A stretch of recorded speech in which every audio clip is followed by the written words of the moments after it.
Good evening, and welcome to another edition of Surfing the Net, a presentation of Howard Payne University. Join us now as we explore the Internet and find out how to better utilize one of the more important communication means of our century. And now, here are your hosts, Chris Dooley and Gary White. Good evening, and welcome to Surfing the Net. We are broadcasting live straight from Howard Payne University television studios, and we are now about to start our second half of the semester. And we're going to explore some things on the internet and help you learn a little more about your computer. My name is Chris Dooley, and I am a full-time student here at Howard Payne University. I am a junior, and obviously I'm a computer major. And I'm also currently the lab manager. I supervise and schedule 12 lab assistant student workers. And I also work closely with Ray Bertrand, who's the network administrator. And here to my left is Mr. Gary White, and he's the head of our computer department here at Howard Payne.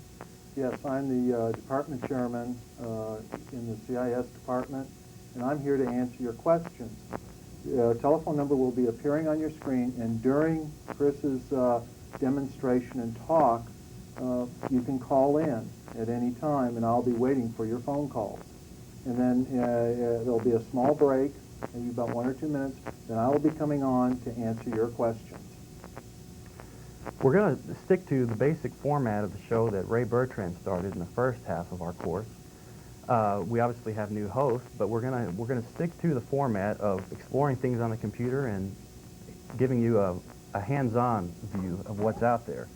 We have some basic objectives to this show. We want to, first of all, arouse interest in the field of computers. And we also want to help you understand your computer better and what you can do on your home computer. And so now we're going to get started on the Internet. And again, we are broadcasting live, so feel free at any time in the show to go ahead and call in and ask your computer-related questions. And you may also use this phone line to express your suggestions for possible future topics of the show. Please tell us what you want us to cover in the following shows.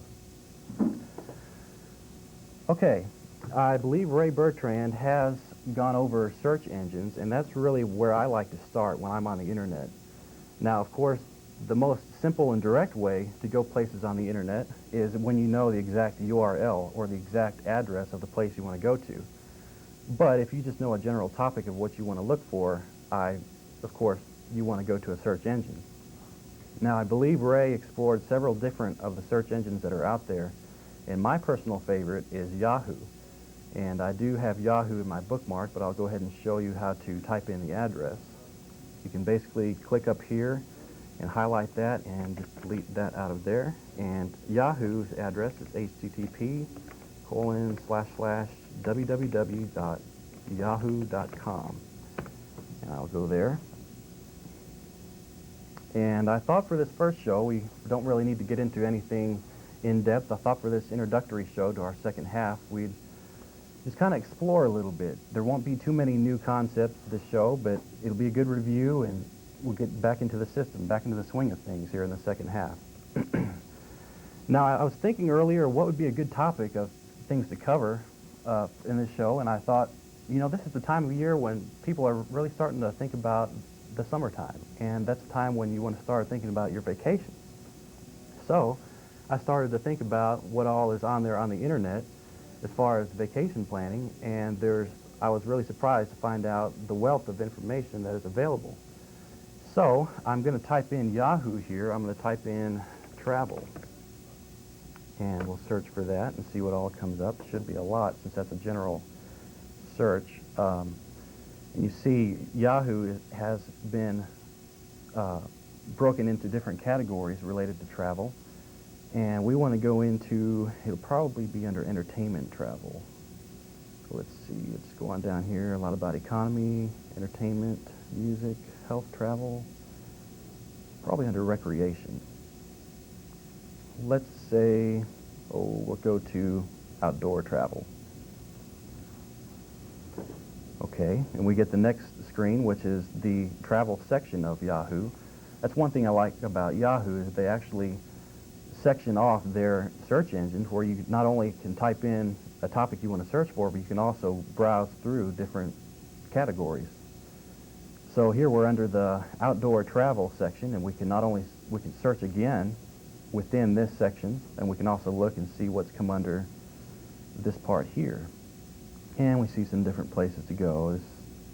Somebody did a web page about their rafting trip, and I'm not really much into outdoor travel, actually, to be honest. So what I'm going to do is I'm going to go back to the opening screen of Yahoo, and I'm going to go what I was talking about earlier, how it's categorized. I'm going to go straight to the travel section and see what branches off of just the plain travel section. And here we see all kinds of different ways to travel. There's air travel, automobile, and well, before you really know where you want to go, you need to think about what you want to see, what you want to do. So why don't we start with, let's go to resorts. And now we're in the resorts section, and we'll go down here. We see ski resorts, hot springs resort, that looks nice, and let's see, romantic resorts, that sounds interesting. Let's go there. Okay, apparently this is a couple that have designed this webpage of their personal favorite places for vacations. And let's see what they say is a good place to go. Wow, Mexico, Florida, France. I'm kind of partial to France, being that I've been there a few years ago. Why don't we go see what they say about Paris? And we see that they have a hotel information here. And let's see, cost, expensive. What's really neat on the internet, it's really possible to go to all kinds of different hotels and amusement parks, and they'll give you lots of information, phone numbers, addresses. And I'll show you here in a minute some of the amusement parks, and they'll show you even maps of the amusement park, and it's really amazing to me how much is out there. Let's see. Wow, Mexico. Anyway, you kind of see where this can go from here. All right, let's say we would like to take a trip to California. Let's say I want to go to Disneyland. Let's find some information on Disney. So here I'm going to go back to Yahoo, which would be http www.yahoo.com. And I'm going to do a direct search for Disneyland. I'm not going to go through all the menus that you can go through, but I'm going to go straight to Disneyland. See if they have a web page, and I'm very certain there is one. Okay, this looks like the one we want to go to. Disneyland. Wow, it looks like Yahoo even has a category for Disneyland itself. And you can see how many different Disneyland pages there are. And a lot of these are unofficial web pages. That's one thing you'll notice on the internet. There'll be lots of, on a topic as popular as Disneyland and other topics, there will be several web pages about the same topic.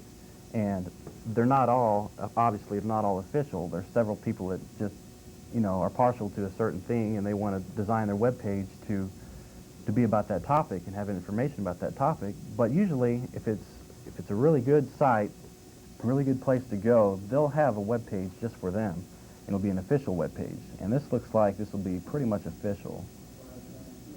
So let's see what they give us here.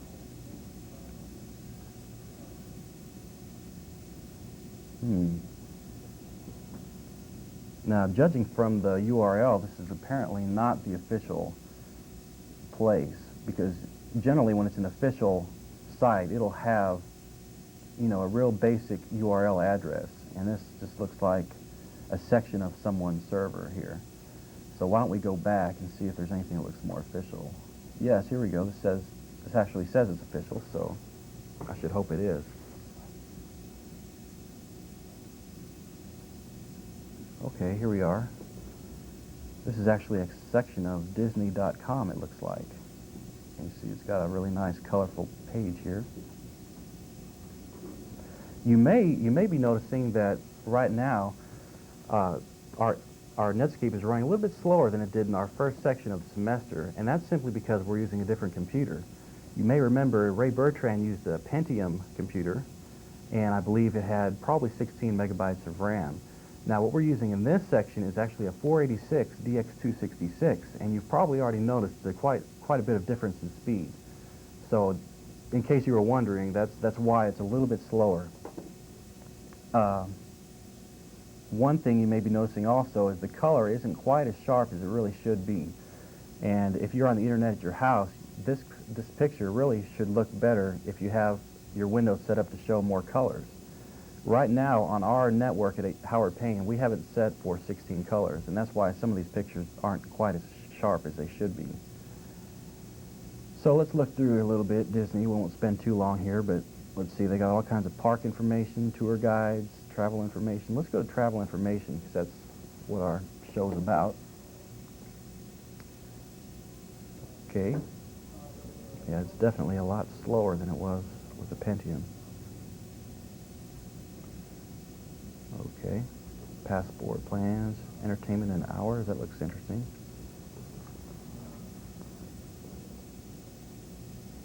Okay, I think you pretty much get the general idea. You can go look at specific parts of Disneyland and get information on that. But as you can see, there are lots of web pages for lots of different things. You know, even just small resorts might even have a web page of information, complete with phone numbers and addresses, and just about any kind of information you could imagine. So, let's say we've chosen that this is what we want to do for our vacation. Let's say we want to leave, let's say from Dallas, and we're going to fly to California.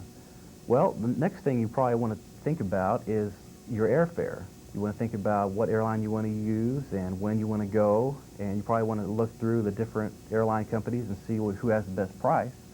And you may be interested in knowing that most of the big airlines will have a web page complete with flight information. So I think that would be interesting to spend time on. So let's go back to yahoo.com.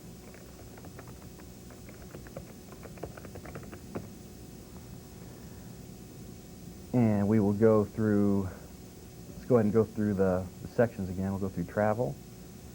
And instead of hitting resorts like we did a while ago, we will go to air travel.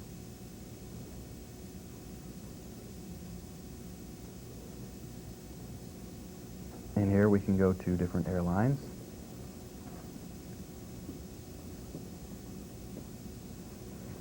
A little bit of a delay, okay. And we have all kinds of different airlines here. Okay, let's see, probably American Airlines would be a good place to look. Let's go there first.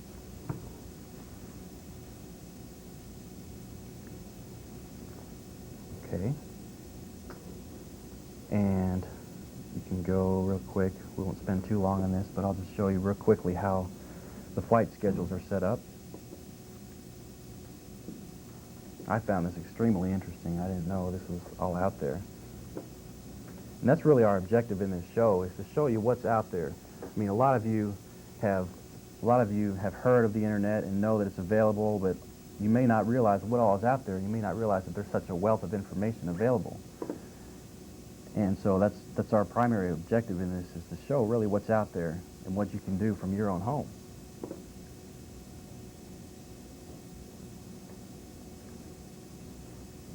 Okay, I'm here to start answering some of your questions.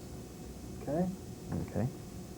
I got a question on the phone, and it was from a gentleman who wanted to know about why he would get some type of message to reboot the computer or to cancel the application.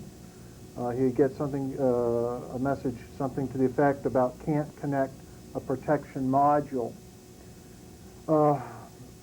I'd have to actually see the error message itself, but it sounds to me like you have a program, an application program that's trying to access part of memory that it's not allowed to. There's something called a command comm program, and this program is needed to run the computer, and it's in a special area in Netscape, or some type of application of Netscape is trying to access this area. Here may be some possible solutions to handle that problem. You may want to get more memory, or you may want to try to delete some of the programs that are already being stored in your computer. Windows has the ability to allow you to have a lot of programs inside the main memory, and it's using a lot of memory, but yet not doing anything. And hence there's less memory for Netscape to operate on. So Again, what you might want to do is be careful about how many programs you activate when you're accessing Netscape. And again, check for memory. Another question that I got was, how do I get onto the internet? Well, let me first start talking about the hardware. The first thing that you'll need is something called an RS-232 port. This is a little plug in the back of your computer that allows transmission of data to and from the computer. And this port also has to be attached to something called a modem. A modem is a device that converts computer signals into telephone signals. Now, these modems can come built into your computer, or you can buy them as external devices and just plug in the wire to the RS-232 port in the back of your computer. So that takes care of the hardware. The next part is the software, and this is where it may get a little sticky. You have to have some type of provider who will send you some software to run on your computer. Some of these providers are American Online, Prodigy, and CompuServe. They will send you a little disk, something like this, or you can. I've seen them in the magazines, computer magazines, where you'll get 10 hours of free online service, and you just take the disk that came in the magazine for 10 hours of free service, pop it in disk drive A, issue the install command, and then follow the directions. There is one little drawback that you have to be careful about these providers, and that is long-distance phone calls. Some of these providers do not offer an 800 number. Hence, you have to make a long-distance phone call to Dallas. But here's something else that you need to be careful of. Some of these providers may give you an 800 number telephone number to use, but they may charge you extra for it. So again, you want to be careful about these providers. Let me go ahead and point out also, since you're calling locally, you're probably interested in knowing that recently we have got a few internet providers set up. Now there's DirectNet here in town, which Howard Payne actually gets their service from. Recently there was a service called Our Town, which is located from Stephenville, but they also have a local phone number here for us to call. And just within the last few days, there's a new provider called Web Access, which is run from the Coleman County phone company, actually, and they now have a local phone number to call up. So now it's starting to be a little bit of a competition, and I think that's going to help the consumer because that's going to eventually drop down the prices. So it is good news. Brownwood finally does have some local internet providers. So it's a matter of shopping around, finding out who has the best connect rates, who has the best pricing, and how many hours you get with each little deal. But you will be interested in knowing that we now can get on from Brownwood locally as a local call. Yeah. Another question was, what is CompuServe, American Online, and Prodigy anyway, and how is it different from Netscape? Well, CompuServe, American Online, and Prodigy are providers that not only allow you to get onto the internet, but they also provide added services that you can use, such as actually making airplane reservations or ordering from a catalog. But they charge you extra money for these type of services. Netscape is just a provider just to allow you to get onto the internet itself. It doesn't provide you with any added services other than allowing you to access all these websites. Another question that I had is, you get messages that a site is not found, yet you accessed it yesterday. One of the things about the internet you need to realize is that you have a lot of sites that you can access, but they're privately owned by a company. I even have a friend up in Dallas who has his own web page on the internet that you can access. But sometimes these sites decide, oh, forget it, and they just disconnect and stop providing or communicating through the internet. Unfortunately, once a site gets onto the internet, its site identification, what we call its address, gets propagated throughout a distributed database throughout the internet. It's just little copies of of directories of sites throughout the internet. And a lot of this does not get erased when a site decides to disconnect. And it can still be out, it could still be listed as being there, but when you try to access it, it's not there. That's the major reason for that case, and it also can be because a site is overly worked at a certain point. I've seen that a lot working in the computer labs on campus, and I've noticed that sometimes a certain site will take a really long time to get into the certain site, and sometimes it'll even just give up trying. It'll just say, we cannot find the server, and sometimes the reason why it'll do that is because simply there are too many people from around the world on that exact site, and it's just taking so long to get you in there that Netscape just gives up. So it could be for a couple of different reasons, but those two reasons are the majority. This sort of leads into another question, and that was, what slows down response time? We've just addressed one, the site really isn't there after all, or that the site is getting too many requests and there's a bottleneck there.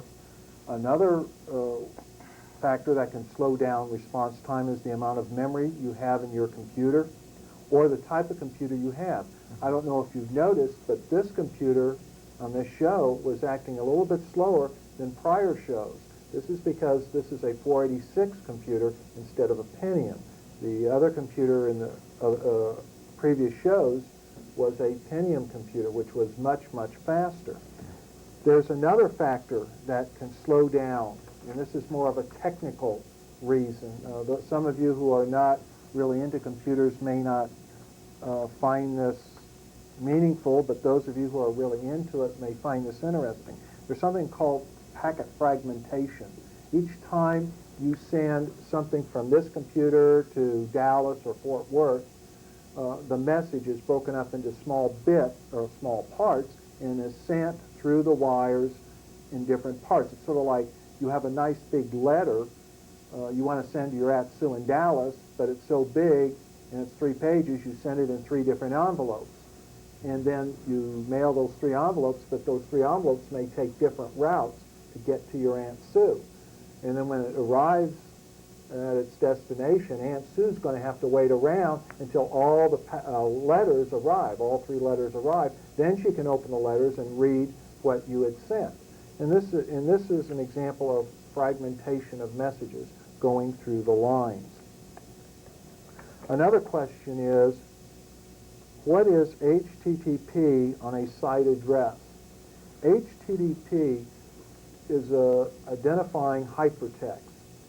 You can think of it as accessing things on the internet that have a lot of graphical imagery, icons on the screen, more like what you see on Windows. This is different from something called a gopher. A gopher is like HTTP, just like an HTTP site, except it's purely text menu driven. If you get onto a gopher site, it'll just be text and menus and nothing else. Okay, another question I have here. I can apply for credit cards through the internet. Why should I avoid doing this? Well, how do you know that what you're accessing is a bona fide credit card company? You need to be very careful as to what information you divulge through the internet system.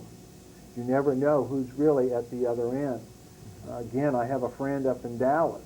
I mean, in his home, get this, in his home computer, he has a website and he can put almost anything onto the internet. And if he just puts up some deal about, hey, send me all this information, I'll send you a credit card, well, he could get that information. So you need to be very careful. Real quickly before we go on, I've come up on Southwest Airlines. That American Airlines was a little bit hard to get into, but real quickly I'm going to show you what I was going to as far as the flight information. Okay, you can see right here, you can see a whole list of places to depart from, places you want to arrive to, and you even have a travel date. And so this could be very useful. Let's say we want to go from Dallas to, Los Angeles. And so we just kind of highlight those two, depart from Dallas, arrive in Los Angeles, and say we want to go, let's say May 13th. And then you just say display schedule, and you get information on that flight. So that can be a very useful thing when planning your vacation. Okay, here I have another question. I've been told never to give out personal information on the internet. When is it okay to do so? Well, again, you have to be very careful as to what you're accessing and making sure that what you are accessing is a bona fide site.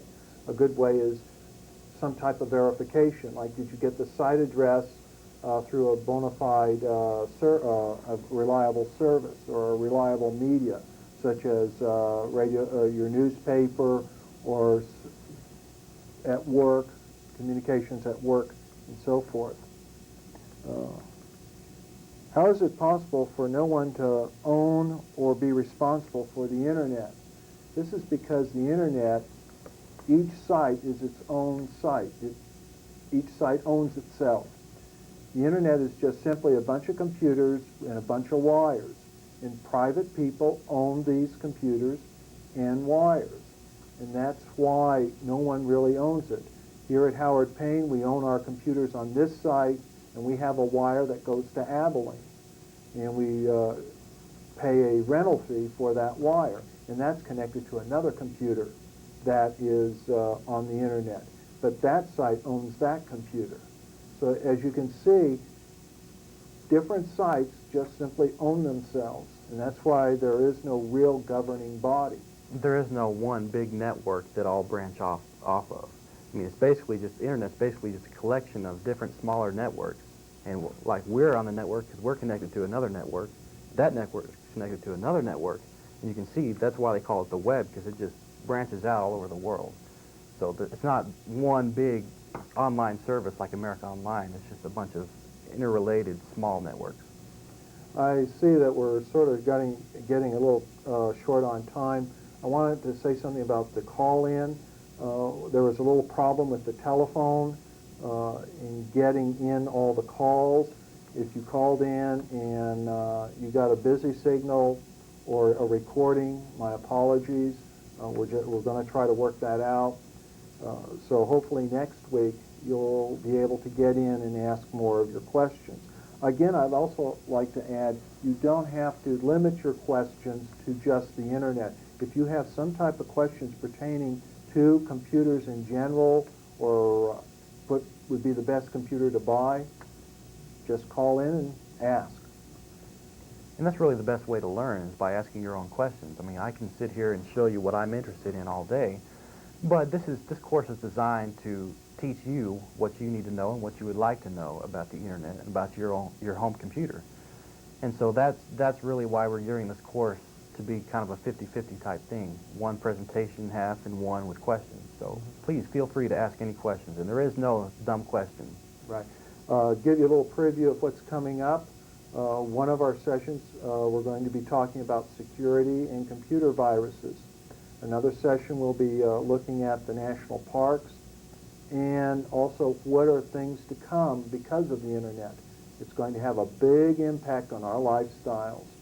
So I hope that you'll all stay tuned and follow along as we explore the internet.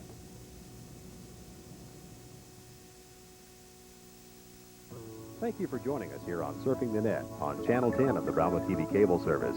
Be sure and join us again next Thursday evening as we continue to explore the internet with Gary White and Chris Dooley. Surfing the Net is a presentation of Howard Payne University.